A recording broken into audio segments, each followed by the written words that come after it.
میں کافی عرصے سے اپنے علماء کو بھی ذمہ داروں کو کہہ رہا ہوں کہ ملک شام کا کچھ خیال کریں، ملک شام کے حالات نہیں ٹھیک۔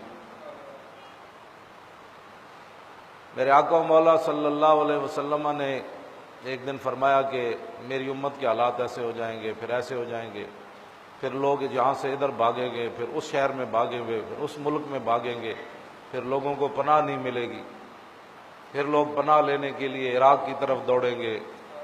یہ ساری باتیں جب آپ نے ارشاد فرمائیں تو ایک صحابی نے عرض کی، حضور اگر میری زندگی میں ایسا واقعہ آ جائے تو پھر آپ فرمائیں میں ہجرت کر کے کہاں جاؤں، میں اپنا وطن چھوڑ کے کہاں جاؤں؟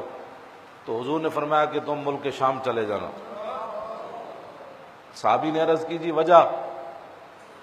تو میرے آقا نے فرمایا کہ خیر کے 10 حصے ہیں، خیر کے بھلائی کے، وہ 9 حصے شام میں ہیں اور 1 حصہ باقی ملکوں میں۔ فرمایا شر کے بھی 10 حصے ہیں، ملک شام میں صرف 1 حصہ شر کا ہے، باقی 9 حصے باقی شہروں میں۔ تو حضور نے فرمایا کہ ان اللہ تضمن علی بالشام، فرمایا شام کا ذمہ اللہ نے میری وجہ سے خود اٹھایا ہے۔ اور آپ تاریخ اسلام بھری پڑی ہے کہ پھر اکثر صحابہ ہجرت کر کے ملک شام آ گئے، جن میں حضرت بلال بھی ہیں، حضرت دہیہ کلبی بھی ہے، ہاں جی، بڑے بڑے اجلہ صحابہ پھر حضور کے اس فرمان کی وجہ سے ان کو پتہ تھا جب خیر ہے ہی شام میں تو پھر سارے جو ہے وہ ملک شام، پھر واپس جو ہے وہ کوئی نہیں گیا۔ حضرت بلال کی قبر بھی پھر وہیں بنی۔ تو میں خود ملک شام گیا ہوں، میں نے وہاں لوگوں کے چہروں پر اطمینان دیکھا، ان کے اعلیٰ قسم کے اخلاق دیکھے، ان کی مہمان نوازی دیکھی، اور وہ مہمان نوازی کر کے بھی ہمارا شکریہ ادا کرتے تھے کہ جی آپ کا بہت بہت شکریہ، آپ کا بہت بہت شکریہ۔ اور بہت بڑے عالم تھے مولانا عبد الہادی ہر صاحب، وہ شام کی جنگ کی وجہ سے ہجرت کر گئے وہاں سے، ان کے گھر ہم گئے تو انہوں نے دعوت کرنے کے بعد ہم نے کہا کہ آپ اجازت دیں۔ وہ ملک شام کے 4تھے ستون مشہور تھے کہ یہ 4 مشائخ اور علماء جو ہیں یہ ملک شام کے 4 ستون ہیں، اگر ان میں سے کوئی ایک ستون گر گیا تو شام کے حالات ٹھیک نہیں رہیں گے۔ تو ان میں سے 2 ستون گر گئے، سید احمد حبال بھی فوت ہو گئے، شیخ شکری بھی شہید ہو گئے، تو 2 ستون گر گئے، تیسرے جو ہے وہ ہجرت کر گئے۔ تو ملک شام کے حالات تو ایسے ہونے تھے، وہاں وہ دنیا داروں کو ستون نہیں سمجھتے تھے، ملک شام والے لوگ اپنے علماء اور مشائخ کو ستون سمجھتے تھے۔ تو وہ مولانا عبد الہادی ہرسا کے گھر ہم نے جب دعوت کھائی تو ہم نے کہا جی اجازت دیں، تو انہوں نے کہا ٹھیک ہے۔ ہم جب دروازے پر آئے تو وہ ہماری جوتیاں جو وہ سیدھی کر رہے تھے۔ یہاں تو جس کو کلمہ پڑھنا بھی نہیں آتا وہ بھی مولویوں سے ٹکر لیتا ہے، جس کو کلمہ پڑھنی نہیں آتی وہ بھی کہتا ہے ہم نے پہلے جنت میں جانا ہے۔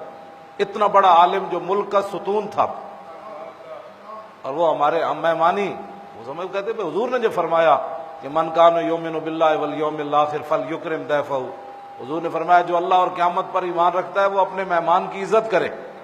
صرف حدیث پڑھ چھوڑنی، حدیث بیان کر دینی اور مہمان کی عزت نہ کرنا، انہوں نے حضور کی حدیث پڑھی اور پھر اس پر عمل بھی کر کے دکھایا۔ ہمارے جیسے بندوں کی جوتے وہ سیدھے کر رہے تھے، حالانکہ وہ اتنے بڑے عالم تھے کہ لوگ ان کے پیٹھ نہیں کرتے تھے جب ہم ان کے پیچھے جمعہ پڑھنے کے لیے گئے۔ تو وہ مولانا، میں وہاں گیا، میں نے اطمینان دیکھا، سکون دیکھا، 20 قسم کے کھانے وہ ہمارے ساتھ رکھتے تھے۔ اور پھر جب میں تو ویسے بھی تھوڑا کھاتا ہوں ہمیشہ ہی، تو میرے سے ناراض ہوتے تھے، وہ کہنے لگے ہم شام والے اس سے خوش ہوتے ہیں جو زیادہ کھائے۔ ایک بزرگوں کو کہا، میں نے کہا میں نے نہیں کھانا، تو وہ غصے ہو گئے، کہنے لگا کل کھاؤ کل، جلال میں آ گئے۔ میں نے کہا اچھا جی اب تو کھانا ہے، آپ جلال نہ کریں تو میں روٹی کھاؤں گا۔ اتنا یعنی شام کے حالات کے بارے میں میرے آقا و مولا صلی اللہ علیہ وسلم نے خود حضور کی وجہ سے اللہ نے شام کا ذمہ لیا۔ یہ سارے فضائل بیان کرنے کا مقصد یہ ہے، آگے حضور نے جو بات ارشاد فرمائی، میرے آقا نے فرمایا اذا فسد الشام فلا خیر فیکم، حضور نے فرمایا جب شام میں فساد برپا ہو جائے گا نا، جب شام میں افراتفری ہو جائے گی تو لا خیر فیکم، فرمایا میرے امتیوں پھر تمہارے اندر خیر نہیں رہے گی۔ میں کب سے اپنے علماء اور مشائخ کو یہ بات کر رہا ہوں کہ شام کی خبر لیں، یہ اور شام والوں کی خبر لیں، جب وہاں حالات حضور نے جو فرما دیا، زمین آسمان اوپر نیچے ہو سکتے ہیں، کائنات ساری جہان فنا ہو سکتا ہے، لیکن جو تیرے منہ سے بات نکلی وہ اس کے اندر دائیں بائیں بات نہیں ہو سکتی۔